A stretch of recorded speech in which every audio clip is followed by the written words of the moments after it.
Bienvenue sur la chaîne. Rose.1988.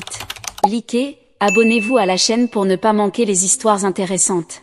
Le jour des funérailles de ma fille, mes parents étaient introuvables. Inquiète, je les ai appelés. C'était l'automne à Cleveland. Chaque matin, Melissa Walker se lève tôt dans sa modeste maison familiale, située dans un quartier calme de l'Ohio, pour commencer sa journée. Elle travaille comme bibliothécaire scolaire dans l'école élémentaire locale depuis plus de 10 ans. Sa personnalité consciencieuse et son profond amour pour les enfants lui ont valu la confiance de ses collègues et des parents d'élèves. « Amy, il est temps de se lever », dit Melissa en frappant à la porte de la chambre de sa fille à l'étage. Mais il n'y eut aucune réponse, bien sûr que non. Cette chambre est maintenant vide. Les habitudes sont des choses effrayantes, même un mois après la mort d'Amy, le corps de Melissa répétait automatiquement le geste d'aller réveiller sa fille. Amy, âgée de 10 ans, avait perdu son combat contre la leucémie infantile le mois précédent, après avoir été diagnostiquée l'année précédente. Jusqu'à son dernier souffle, Melissa n'avait pas quitté l'hôpital une seule journée. Pendant qu'elle prenait son petit déjeuner, Melissa jeta un regard à la photo de famille accrochée au mur. Cette photo, prise 3 ans auparavant, montrait ce qui fut autrefois une famille heureuse de 3 personnes, Melissa, son ex-mari Jason et Amy, alors en pleine santé. Bien qu'ils soient divorcés depuis 3 ans, Melissa avait maintenu de bonnes relations avec Jason. C'était un père responsable, qui prenait son rôle de garde partagé très au sérieux et qui était resté aux côtés d'Amy tout au long de sa maladie. « Je me demande ce que font mes parents en ce moment », pensa Melissa en attrapant sa tasse de café. Les parents de Melissa, Henry et Diana, dirigeaient une entreprise immobilière prospère dans la banlieue de Cleveland. Ils étaient toujours plongés dans leur travail, fiers de leur réussite et de leur mode de vie aisé. Leur somptueux manoir et leurs voitures luxueuses témoignaient de l'importance qu'ils accordaient au statut social. « L'argent ne fait pas tout », murmura Melissa en regardant par la fenêtre. Pour Melissa, sa relation avec ses parents avait toujours été compliquée. Depuis son enfance, elle ne se souvenait pas d'avoir reçu suffisamment d'affection de leur part. Aux yeux d'Henry et Diana, Melissa n'était jamais assez bien.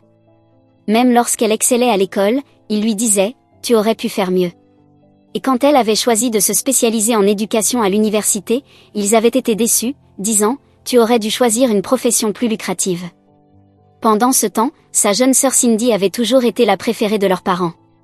Elle travaillait dans leur entreprise immobilière et menait la vie qu'Henry et Diana attendaient. Cindy était brillante, réussie et adorée par leurs parents, du moins c'est ainsi que Melissa le voyait. « Quand est-ce que grand-mère et grand-père viendront ?» demandait souvent Amy pendant sa maladie. Mais Henry et Diana venaient rarement à l'hôpital. Ils avaient toujours des excuses, comme des réunions importantes ou des négociations cruciales, repoussant sans cesse le moment de passer du temps avec leur petite fille. Bien que blessée par la froideur de ses parents, Melissa gardait une attitude courageuse devant sa fille. « Grand-mère et grand-père sont vraiment occupés, mais ils sont très inquiets pour toi », disait-elle en tenant la main d'Amy. Cependant, ce matin-là, lorsque l'état d'Amy s'était soudainement aggravé, le premier appel de Melissa fut pour ses parents. « L'état d'Amy s'est empiré, venez vite, je vous en prie », les supplia-t-elle désespérément. Mais Henry et Diana dirent qu'ils avaient un petit déjeuner d'affaires important avec des clients et promirent de venir dans l'après-midi. Cette promesse ne fut jamais tenue. Amy s'éteignit paisiblement juste après midi, sous le regard de Jason et Melissa, sans avoir pu voir une dernière fois le visage de ses grands-parents. « Je dois terminer de me préparer », pensa Melissa en se levant pour commencer sa journée. Aujourd'hui était le jour des funérailles d'Amy, le jour où elle devait faire ses adieux définitifs à sa fille bien-aimée. Melissa n'arrivait toujours pas à y croire. Cet enfant au sourire angélique n'était plus de ce monde. En prenant sa douche matinale, Melissa pleura. Elle avait décidé que ce seraient ses dernières larmes. Elle se montrerait forte aux funérailles de sa fille, pour Amy, afin de lui dire adieu avec dignité jusqu'à la toute fin. L'église Saint-John, entourée de vieux chênes, était remplie de personnes venues faire leurs adieux à ce petit ange. Bien plus de monde que prévu s'était rassemblé pour les funérailles d'Amy, les collègues de Melissa de l'école élémentaire, les camarades de classe d'Amy et leurs familles, les voisins et des proches qui avaient voyagé de loin. Tous étaient venus pleurer cette petite fille brillante et intelligente. Melissa se tenait près de l'entrée de l'église, saluant calmement les personnes qui arrivaient. Son ex-mari Jason était arrivé tôt et se tenait à ses côtés. Même après leur divorce, ils avaient maintenu de bonnes relations pour le bien de leur fille. Leur lien s'était même renforcé à travers cette douleur partagée. « Merci d'être venu », dit doucement Melissa à une collègue enseignante. « J'ai apporté le livre qu'Amy adorait, proposa l'enseignante en tendant un livre intitulé Les grandes aventures d'une petite fille. C'était le livre. Amy empruntait toujours ce livre à la bibliothèque de l'école. L'horloge indiquait 10 heures, il restait 30 minutes avant que la cérémonie ne commence. Soudain, Melissa se rendit compte de quelque chose, ses parents et sa sœur étaient introuvables. Henry et Diana ne sont pas encore là, demanda sa tante Martha, inquiète. C'était la sœur d'Henry et la seule personne de la famille qui comprenait vraiment Melissa. Il ne devrait plus tarder, répondit Melissa en sortant son téléphone portable. Je les ai contactés plusieurs fois. Il n'y avait aucun appel manqué ni message de ses parents. Melissa inspira profondément, essayant de rester calme. Et Cindy, demanda Martha. Non, rien de la part de ma sœur non plus. Je l'ai appelée hier et avant-hier, mais je suis tombée sur sa messagerie. Mais qu'est-ce qui leur prend? Le visage de Martha trahissait sa colère. Arrivés en retard aux funérailles de leur petite fille. Jason posa une main sur l'épaule de Melissa. Ça va? On peut retarder un peu la cérémonie, si tu veux. Melissa secoua la tête. Non, commençons comme prévu, je ne veux pas faire attendre Amy. Mais intérieurement, elle luttait contre une intense anxiété mêlée de colère. Ses parents pouvaient-ils vraiment ne pas venir? Peu importe à quel point leur relation était tendue, c'était tout de même les funérailles de leur petite fille. Alors que l'heure du début approchait et que les invités commençaient à s'asseoir, le prêtre s'avança vers Melissa pour l'informer que tout était prêt. Cependant, Melissa se tenait toujours à l'entrée, scrutant l'horizon, espérant encore apercevoir ses parents. Pourriez-vous attendre juste 5 minutes de plus, demanda Melissa au prêtre. Bien sûr, je comprends ce que vous ressentez, répondit celui-ci avec un sourire compatissant avant de retourner à l'intérieur. Avec un dernier espoir, Melissa sortit son téléphone et composa le numéro de sa mère. Son cœur battait à tout rompre. Il ne pouvait tout simplement pas manquer cela. Après plusieurs tonalités, l'appel finit par se connecter. Allô? La voix de Melissa tremblait légèrement. La cérémonie va commencer, où êtes-vous? Après un bref silence, la voix de Diana se fit entendre. Mais elle était froide, distante, et accompagnée d'un soupir. Melissa, écoute, à quoi bon venir? Melissa n'en croyait pas ses oreilles. Qu'est-ce que tu racontes? Aujourd'hui, ce sont les funérailles de ma fille. Je sais, répondit Diana, de cette voix glaciale qui lui était familière, mais notre présence n'y changera rien. Amy est partie maintenant. Je n'arrive pas à croire ça. La voix de Melissa vacillait, sans qu'elle sache si c'était à cause de la colère ou de la tristesse. À ce moment-là, une autre voix se fit entendre au téléphone. C'était Cindy, sa sœur, qui semblait avoir pris l'appareil. Salut Melissa, dit Cindy d'une voix enjouée, presque euphorique. En arrière-plan, on entendait le bruit des vagues, des rires et de la musique entraînante. On boit des cocktails sur une plage à Hawaï, annonça Cindy. Arrêtons de parler de choses déprimantes, d'accord?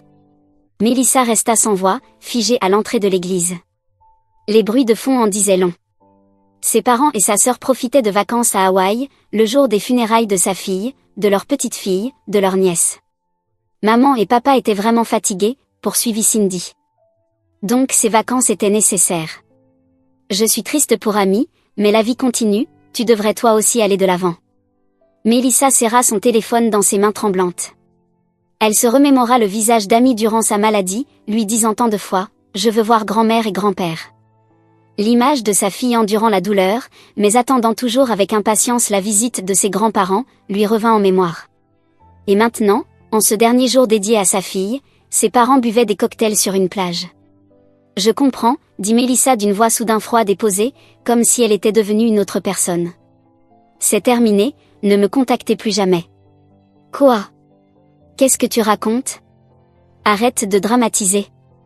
Commença Cindy. Melissa coupa court à ses paroles et raccrocha.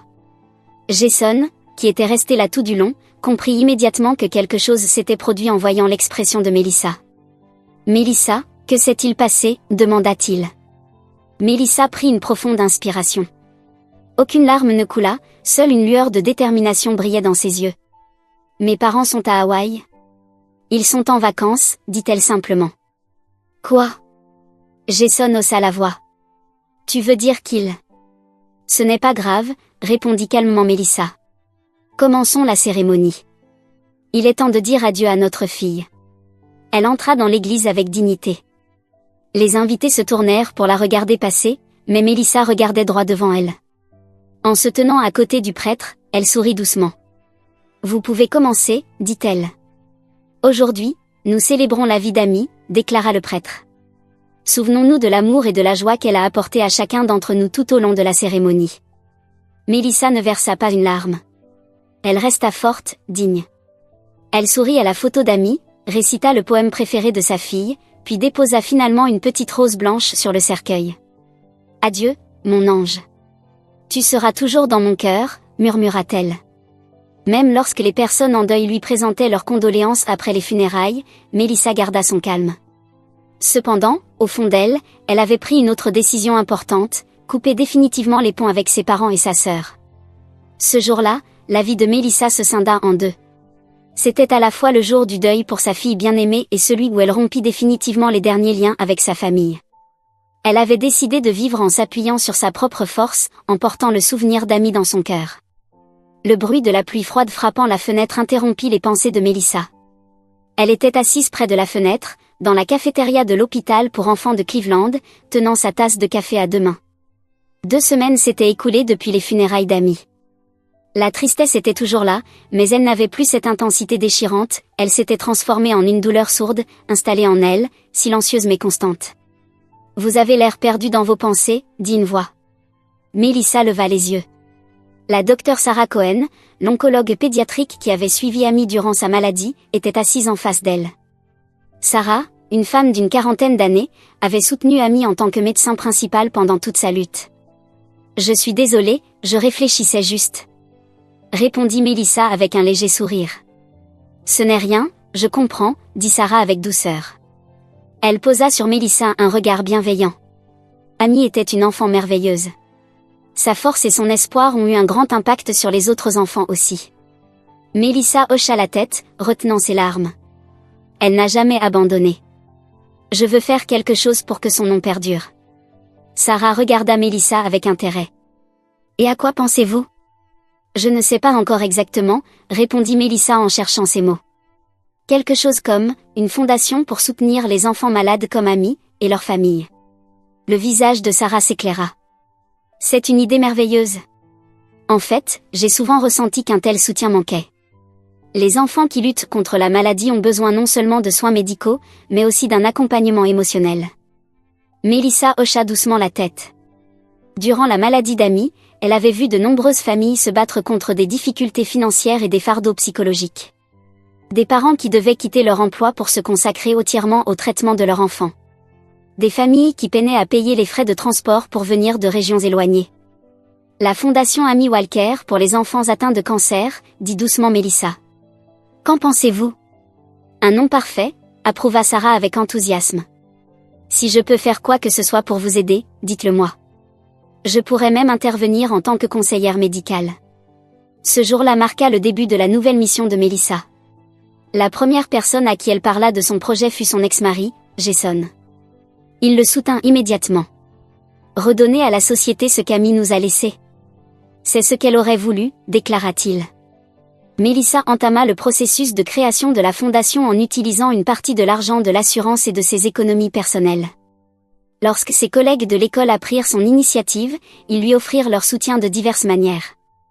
L'enseignant d'art plastique l'aida à concevoir le logo, le personnel administratif participa à la création du site internet et le directeur mit à disposition les locaux de l'école comme premier lieu de réunion. La campagne de financement participatif fut également étonnamment réussie. Touchées par l'histoire d'Amy, de nombreuses personnes firent des dons, atteignant plus du double de l'objectif fixé en à peine un mois. Les médias locaux commencèrent rapidement à s'intéresser à cette initiative inspirante. Un article publié dans le Cleveland Daily, intitulé « Le grand héritage d'espoir d'un petit ange », relatait le combat d'Amy ainsi que la fondation que sa mère avait créée en sa mémoire. L'article comportait une photo souriante d'Amy ainsi qu'un poème qu'elle avait rédigé dans sa chambre d'hôpital, intitulé « Le jour où je m'envolerai ». Pendant ce temps, Henry et Diana, revenus d'Hawaï, commencèrent à remarquer l'absence de nouvelles de la part de Mélissa. Les premiers jours, ils pensèrent simplement que Mélissa était encore en colère. Cependant, après une semaine, puis 2 sans aucun contact, ils commencèrent à ressentir une certaine inquiétude. « Le temps arrangera les choses », dit Diana à son mari. Mélissa a toujours été émotive. Elle nous contactera une fois qu'elle se sera calmée. Mais ce que Henry et Diana ignoraient, c'était que la décision de Melissa était irrévocable. Dans son cœur, il n'y avait plus de place pour eux. Leur relation était terminée. Un jour, un mois après la mort d'Amy, Melissa se rendait à son bureau. Les activités de la fondation avaient officiellement débuté, et elle avait pris une demi-journée de congé pour gérer les affaires liées à celle-ci. Son téléphone sonna, affichant un numéro inconnu. « Allô ?» répondit-elle. « Bonjour, ici Michael Brown, avocat au cabinet Green et Associés », répondit une voix masculine polie. « Auriez-vous un instant à m'accorder ?»« Oui, bien sûr », répondit Melissa, sentant une légère tension monter en elle. « Que puis-je faire pour vous ?» « En fait, votre mère, Diana Foster, m'a contacté, » expliqua calmement l'avocat. « Vos parents essaient de vous joindre, mais ils n'ont obtenu aucune réponse. »« Je n'ai rien à leur dire, » répondit Melissa d'une voix froide et assurée. « Si mes parents voulaient vraiment me contacter, pourquoi ne sont-ils pas revenus immédiatement d'Hawaï? Pourquoi n'ont-ils même pas assisté aux funérailles de ma fille ?» L'avocat se racla la gorge à l'autre bout du fil. « Je ne suis pas au courant de ces détails. » « Dans ce cas, transmettez-leur simplement ce message, » l'interrompit Melissa d'une voix calme mais ferme. « Je ne les contacterai pas. Je n'ai aucune intention de les revoir. Cette décision est définitive. » Après avoir raccroché, Melissa se sentit étrangement plus légère. Cet après-midi-là, elle prit une décision, envoyer à ses parents la lettre qu'Amy leur avait écrite peu avant sa mort. Elle choisit de la transmettre via l'avocat. La lettre d'Amy, écrite d'une écriture enfantine sur du papier à lettres blancs, disait « Cher papy et mamie, je comprends que vous soyez trop occupés pour venir me voir, mais j'aurais aimé vous voir juste une fois avant d'aller au paradis. Maman dit que vous avez du travail très important, mais je me sens seule. Est-ce que j'ai été une vilaine fille? Est-ce pour ça que vous n'êtes pas venu me voir? Je vous aime. Amy. » Avec cette lettre, Melissa ajouta un bref message personnel. Voici les derniers mots de ma fille. Le personnel de l'hôpital a aussi vu les photos de votre voyage à Hawaï. Je vous prie de ne plus jamais me contacter. Le lendemain de l'envoi de la lettre, le téléphone de Melissa afficha une douzaine d'appels manqués, tous provenant de ses parents. Elle n'en répondit aucun. Elle ignora également leurs emails et leurs messages vocaux. Sa décision était prise, et elle n'en démordrait pas. La semaine suivante, une cérémonie fut organisée pour célébrer l'ouverture du bureau de la fondation. Bien que modeste, niché dans un coin de l'hôpital pour enfants de Cleveland, cet espace débordait d'espoir. De nombreuses personnes étaient venues célébrer le lancement de la fondation. Alors que Melissa terminait son discours, Henry et Diana apparurent à l'entrée. Les yeux de Diana étaient rougis par les larmes, et l'expression d'Henry était marquée par l'angoisse. Cindy, elle, n'était pas présente. Alors qu'il tentait d'approcher Melissa, la docteure Sarah et Jason s'interposèrent. « Je vous en prie, ne perturbez pas Melissa aujourd'hui, » déclara Sarah d'une voix calme mais ferme. « C'est une journée importante pour elle et pour Amy. »« Mais nous voulons... » commença Diana. Jason l'interrompit. « Ça suffit. Melissa a été très claire, elle ne veut pas vous voir. Respectez sa décision. » Henry tenta de protester, mais en voyant les regards froids que leur lançaient les personnes présentes, il se tut. Il semblait enfin comprendre qu'ils étaient désormais complètement isolés de tout le monde ici. Ce soir-là, Melissa dormit paisiblement pour la première fois depuis longtemps. Dans son rêve, Amy apparut. « Maman, ce n'est pas grave, » dit-elle avec un doux sourire. « Je veille sur tout le monde » avait dit Amy en souriant. En se réveillant, Melissa sentit des larmes couler sur ses joues, mais ces larmes n'étaient pas celles de la tristesse. Elles étaient le fruit d'un profond soulagement et d'une nouvelle détermination. Sa vie, désormais, serait consacrée à perpétuer l'héritage d'Amy et à soutenir les familles traversant les mêmes épreuves. Quant à sa relation avec ses parents, cette porte était désormais fermée à jamais. Par un après-midi d'automne, alors que les arbres commençaient à se teinter de couleurs chaudes, la salle de conférence de la Cleveland Clinic était en effervescence. Des responsables politiques et économiques locaux, des professionnels de santé ainsi que des enfants atteints de cancer et leurs familles s'étaient réunis pour célébrer cette journée spéciale. Aujourd'hui, la Cleveland Clinic est fière d'annoncer qu'une nouvelle section du service pédiatrique portera désormais le nom de Amy Walker, déclara le Dr Robert Simmons, directeur de l'hôpital, depuis son pupitre. La courte vie d'Amy et le travail dévoué de la fondation créée par sa mère, Melissa Walker, ont profondément marqué notre communauté tout entière. Alors que des applaudissements éclataient dans la salle, Melissa resta silencieusement assise à côté de Jason. 3 mois s'étaient écoulés depuis la mort d'Amy. Durant cette période, sa fondation avait connu une croissance remarquable. Grâce à un don généreux d'un philanthrope local bien connu, la fondation avait pu offrir un soutien financier aux familles d'enfants atteints de cancer, embaucher des conseillers pour leur offrir un accompagnement émotionnel et même lancer un programme de subvention pour les frais de transport et d'hébergement liés au traitement. Quand Melissa monta sur scène, la salle devint silencieuse. Aujourd'hui, je souhaite exprimer ma gratitude envers vous tous et partager avec vous le rêve de ma fille Amy, commença-t-elle d'une voix émue mais assurée. Amy disait qu'elle voulait créer un endroit où les enfants malades pourraient jouer, avec des sourires sur leur visage. Aujourd'hui, une partie de ce rêve devient réalité. Son discours, bien que bref, toucha profondément l'auditoire, surtout ces derniers mots, qui marquèrent les esprits. Je suis reconnaissante d'avoir pu être aux côtés de ma fille jusqu'à la fin. J'ai réalisé à quel point il est important d'avoir une famille qui reste près de vous. Chaque enfant a le droit d'être aimé. Chaque enfant mérite d'être entouré de ceux qu'il aime jusqu'à son dernier instant. Ces paroles furent diffusées au journal télévisé local ce soir-là. Henri et Diana regardèrent les informations dans leur salon. Les mots de Melissa les transpercèrent comme des aiguilles, particulièrement cette phrase sur l'importance d'avoir une famille présente, qui semblait leur être clairement adressée. « Elle ne nous pardonnera jamais, n'est-ce pas ?» murmura Diana, tenant son verre de vin d'une main tremblante. Henri resta silencieux, fixant la fenêtre. Au cours des 3 derniers mois, son entreprise immobilière avait lentement commencé à perdre des clients. Ses partenaires de longue date résiliaient leurs contrats les uns après les autres, et les nouveaux clients se faisaient rares. Au début, Henri pensa qu'il s'agissait simplement d'un ralentissement économique, mais la semaine précédente, un ancien client lui révéla la véritable raison. Pour être honnête, Monsieur Foster, continuer à faire affaire avec votre entreprise est devenu risqué pour mon image. J'ai lu l'article sur la fondation d'Amy, vous comprenez. En repensant à ces mots, Henri grimaça. Il sentait la réputation et les affaires qu'il avait bâties durant tant d'années s'effondrer brutalement. « Tu as eu des nouvelles de Cindy ?» demanda Diana. « Non » répondit Henri, elle doit être submergée par ses propres problèmes. La semaine précédente, la famille du fiancé de Cindy avait annoncé qu'il rompait les fiançailles. Bien que leur relation durât depuis des années, la rupture fut soudaine. Furieux, Henri avait appelé le père du fiancé pour exiger des explications. « Pourquoi ?» demanda-t-il avec colère. La réponse du père du fiancé fut glaciale. « Je vais être franc, Monsieur Foster. Nous ne voulons pas être associés à des gens qui ont manqué les funérailles de leur petite fille malade pour faire la fête à Hawaï. Je ne peux pas permettre que mon fils soit lié à une telle famille. » Cindy entra dans une rage folle en apprenant cela. « L'enterrement de cette gamine n'a rien à voir avec nous » s'était-elle écriée.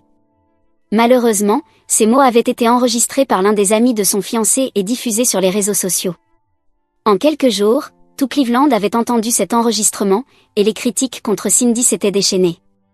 Elle avait dû quitter temporairement son travail et s'était réfugiée chez une amie dans un autre état. Le coup final pour Henri et Diana arriva le dimanche suivant, à l'église. Eux qui avaient été des membres actifs de cette communauté religieuse durant des années découvrirent ce jour-là qu'il n'y avait plus leur place. Le pasteur loua les activités de la fondation de Melissa pendant le service du dimanche et encouragea les fidèles à y apporter leur soutien. Les regards dirigés vers Henri et Diana étaient froids. Le Christ nous enseigne à chérir les plus faibles, surtout les enfants, prêcha passionnément le pasteur. L'initiative de Melissa Walker met précisément cet enseignement en pratique. En tant qu'Église, soutenons cette magnifique action. Après le service, de nombreux membres de l'église évitèrent Henri et Diana, ne prenant même pas la peine de les saluer. Margot Pierce, qui avait été leur amie pendant de nombreuses années, finit par leur dire la vérité. Tout le monde sait, Henri. Diana.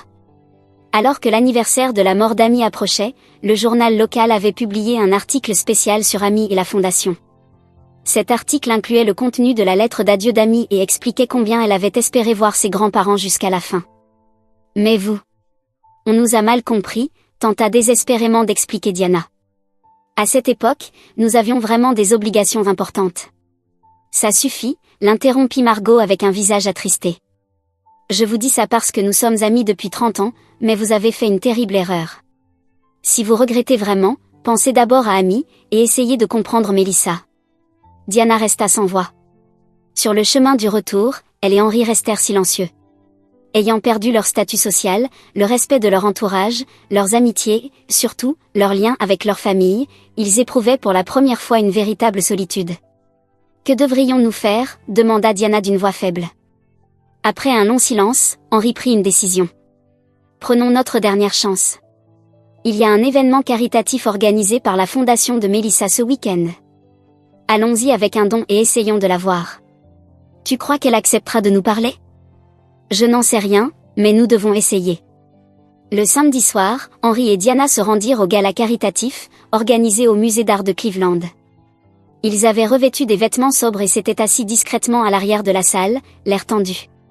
Henri tenait fermement dans sa main une enveloppe contenant un don conséquent. Lorsque l'animateur de l'événement présenta Mélissa et qu'elle monta sur scène, la salle l'accueillit par des applaudissements chaleureux. Mélissa parla calmement des activités de la fondation et de ses projets futurs. Elle n'était plus cette mère accablée par le chagrin, mais une femme forte, portée par une mission. Après son discours, Mélissa se mêla aux participants. Henri et Diana rassemblèrent leur courage et l'approchèrent. « Mélissa !» appela doucement Diana. Mélissa se retourna et vit ses parents. Il n'y avait aucune surprise dans son expression, seulement une reconnaissance silencieuse. « Que puis-je faire pour vous ?» demanda-t-elle d'une voix calme, dénuée d'émotion. « Je t'en prie, pardonne-nous », commença Diana en sanglotant. Mélissa l'interrompit doucement. « Le pardon n'est pas chose facile. Mais le travail de cette fondation consiste à garder vivant le nom d'Ami et à soutenir les familles vivant les mêmes souffrances. J'apprécie votre don, mais je ne peux pas vous accueillir de nouveau dans ma vie. » Les invités, silencieux, observaient cet échange. Pour la première fois, Henri et Diana comprirent pleinement les conséquences irréparables de leurs actes. Ils remirent silencieusement l'enveloppe à Mélissa, puis quittèrent la salle sans dire un mot de plus. Une année s'était écoulée depuis la mort d'Ami. C'était la saison où les jeunes feuilles vertes apparaissent, où la nature reprend vie, la période qu'Ami aimait le plus. « Prête ?» demanda une voix depuis la porte. Jason se tenait là, un sourire aux lèvres. Mélissa hocha doucement la tête. « Oui, allons-y. » Beaucoup de choses avaient changé cette année-là. Mélissa avait quitté son poste de bibliothécaire pour devenir membre à plein temps du personnel de la fondation Amy Walker pour les enfants atteints de cancer. La fondation était désormais reconnue dans tout l'État, collaborant avec 3 hôpitaux et soutenant des dizaines de familles chaque mois. Un autre changement avait également eu lieu, la relation entre Mélissa et Jason. À travers la tragédie de la perte de leur fille, leur relation amicale d'après-divorce s'était peu à peu transformée en quelque chose de plus profond. Ils n'en étaient pas encore à se considérer comme un couple, mais quelque chose était en train d'éclore. « Aujourd'hui est un jour spécial », dit Mélissa dans la voiture. Le jour de l'anniversaire de la mort d'Ami, il se rendait sur sa tombe. Elle serait fière, répondit Jason en gardant les yeux sur la route. De tout ce que tu as accompli cette année. En arrivant au cimetière, ils marchèrent silencieusement jusqu'à la tombe d'Ami. Là, une surprise les attendait, un petit bouquet de fleurs avait déjà été déposé. Mélissa s'arrêta et ramassa la carte attachée au bouquet. « Nous t'aimons, Ami. De la part de papy et mamie. Ils sont venus. » murmura Mélissa, maîtrisant difficilement son émotion. « Que veux-tu faire ?» demanda Jason. Mélissa reposa doucement le bouquet à sa place et le disposa soigneusement parmi les fleurs qu'ils avaient apportées. « Ces fleurs sont pour Ami, pas pour moi, » dit-elle calmement. Cet après-midi-là, lorsque Mélissa retourna au bureau de la fondation, l'infirmière Linda l'attendait. « Je dois vous parler » dit Linda avec une certaine hésitation. Diana Foster a été hospitalisée. Cancer du pancréas à un stade avancé, stade 4. Mélissa eut le souffle coupé. « Depuis quand ?» demanda-t-elle. « Elle a été diagnostiquée il y a 3 semaines. Elle souhaite vous voir. » Cette nuit-là, Mélissa réfléchit longuement. Le lendemain, elle marchait silencieusement dans le couloir de l'hôpital. Lorsqu'elle entra dans la chambre de Diana, il ne restait plus aucune trace de la mère forte qu'elle avait autrefois connue. Seule une femme fragile et affaiblie reposait là, alitée. Henri se leva avec un air surpris. Sans dire un mot, Mélissa s'assit près du lit et prit doucement la main de Diana. « Je ne peux pas vous pardonner pour ce que vous avez fait, » dit-elle calmement. « Mais je pense qu'Ami aurait ressenti les choses autrement. Elle voulait vous voir jusqu'à la fin. C'était sa façon d'être. » Diana, en larmes, écoutait sans dire un mot. Mélissa poursuivit. « Je ne deviendrai pas comme vous. Je vous apporterai le soutien dont vous avez besoin, mais ce n'est pas une réconciliation. Je le fais simplement parce que c'est ce qu'Amy aurait voulu. » Après le départ de Melissa, Diana et Henry ne prononcèrent pas un mot. Ils avaient perdu leur fortune, leur réputation et leurs amis. Mais plus que tout, ils avaient perdu l'amour de leur fille et de leur petite-fille. Pourtant, ce jour-là, pour la première fois, ils ressentirent comme une légère brèche dans cette porte qu'ils croyaient définitivement fermée. Au cours des mois suivants, Melissa visita l'hôpital de temps à autre. Elle n'avait pas pardonné ses parents, mais elle refusait de vivre dans une haine totale non plus. Le jour du 2e anniversaire de la mort d'Amy, depuis son lit d'hôpital, Diana murmura doucement à Melissa. « C'était vraiment une enfant exceptionnelle, n'est-ce pas ?» Melissa, en regardant par la fenêtre, répondit calmement. « Oui. C'est pour ça que je ne veux rien faire qui puisse ternir sa mémoire. » Certaines relations ne peuvent pas être réparées, mais Melissa commençait à penser que le pardon pouvait être possible, petit à petit. Pas pour elle-même, mais pour Amy, pour sa fille qui, de là-haut, veillait sur eux.